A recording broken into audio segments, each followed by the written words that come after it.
Hi everyone, welcome back to our channel. I'm Lyn. And I'm Paul. And today we're shining a light on one of Neville Goddard's most transformative, yet surprisingly under the radar techniques. It's called preparing the way. If you've dipped into Neville's work before, you've probably heard of living in the ends or SACS, state akin to sleep. Those ideas are like frontmost stars, but preparing the way, it's more like a quiet stage manager pulling the strings behind the scenes, and might just be the most powerful approach of them all. It's the part of conscious creation that most people skip because it doesn't feel like action. It doesn't look like work, but it is the work. It's a real prelude to manifestation, the energetic preparation that tells the universe, I'm not just wishing, I'm ready. So let's talk about what Neville meant by preparing the way. It's not ritual, it's not a technique in the conventional sense. It's a mindset shift. It's about going ahead of your physical reality with your imagination and setting up the emotional, mental, and energetic space where your desire can land. Neville often quoted John 14:2-3, I go to prepare a place for you. In his interpretation, the I is imagination. That's you, your deeper self, going within to design and inhabit the state where your wish is already fulfilled.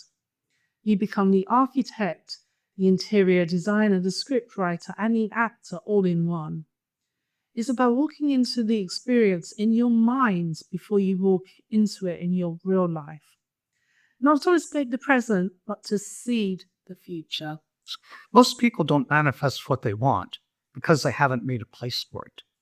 You can't receive a desire that you're still doubting. You can't attract a new reality when your thoughts are still playing reruns of the old one. Preparing a way is about alignment and resonance. When you prepare the way, you're not demanding something from the universe. You're syncing up with it. You're sending out a clear, steady frequency that matches your desired outcome. And here's the cool part. Your outer world has to mirror your inner world. It's not maybe, not hopefully, it's law. So when you change the signal, you change what shows up. Period. Neville's genius was an understanding that the imagination isn't a fluffy daydream machine. It's creative power. It's cause, not effect. And let's get practical, because preparing the way isn't complicated. It's just rarely practiced with consistency. And here's how you do it. Step 1, get clear on what you want. No vague hoping. Get specific about the experience, not just the thing. If you want love, define how it feels. If you want abundance, describe what changes. Be bold, be truthful. Your desire isn't selfish, it's your soul's language. Step 2, enter a relaxed state. Neville's state akin to sleep isn't a map. It's that sweet spot between wakefulness and sleep where your conscious mind is soft and your subconscious is receptive. You can get there through deep breathing, lying down while meditating. Think calm, quiet, and internally still.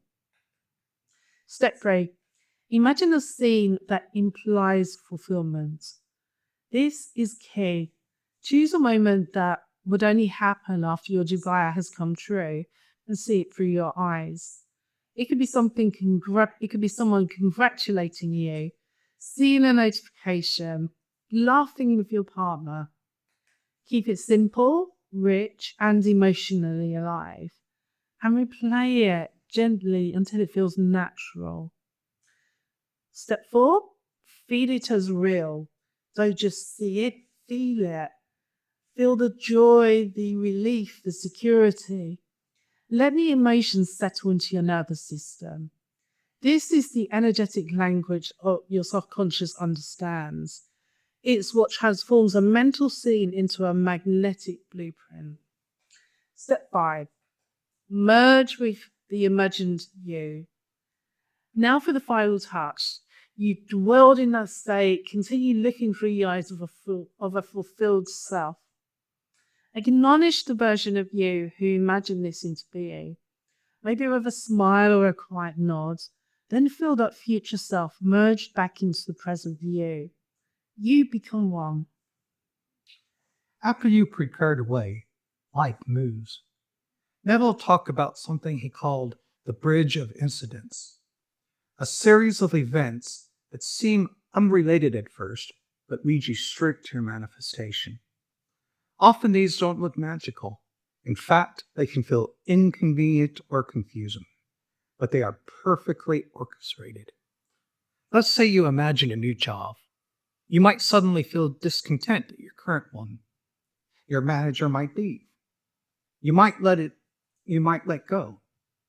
It feels chaotic, but it's part of the realignment. The bridge doesn't always look like a golden staircase. Sometimes it's a jungle gym, but it always takes you to the right place.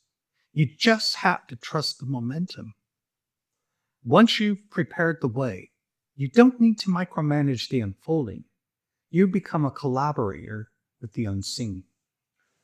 Let's talk honestly. Why do people skip this? Because it doesn't feel like doing. It doesn't satisfy the ego's need for proof. It's internal, invisible quiet. And in a culture of hustle, quiet doesn't really get much credit. But here's the truth. Manifesting isn't about effort. It's about embodiment. When you prepare the way, you become the person who has what they want.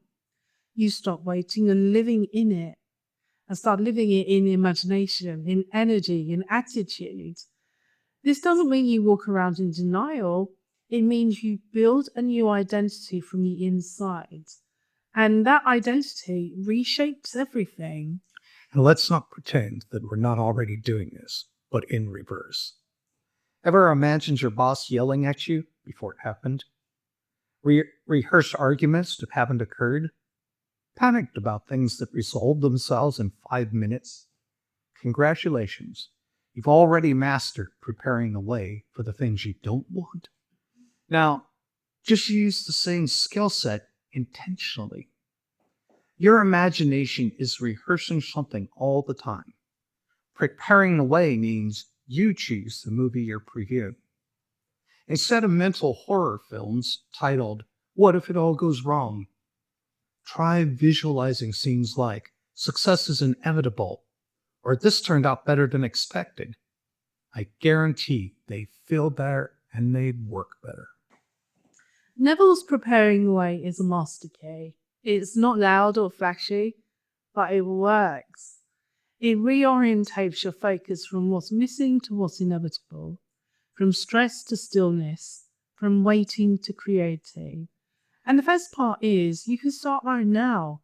You don't need any materials, there's no timeline, no permission slip, just the willingness to believe in your own inner power.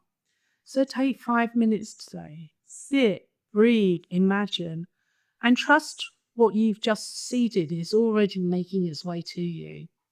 If this talk opens something up for you, do us a favor.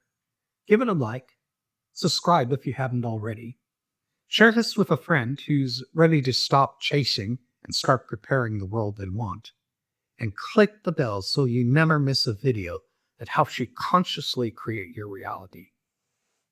Also, give a moment or two, drop a comment in the comments section and let us know what you're preparing a way for. We really do love hearing from you. So until next time, think differently, dream boldly, and create consciously. I'm a quiet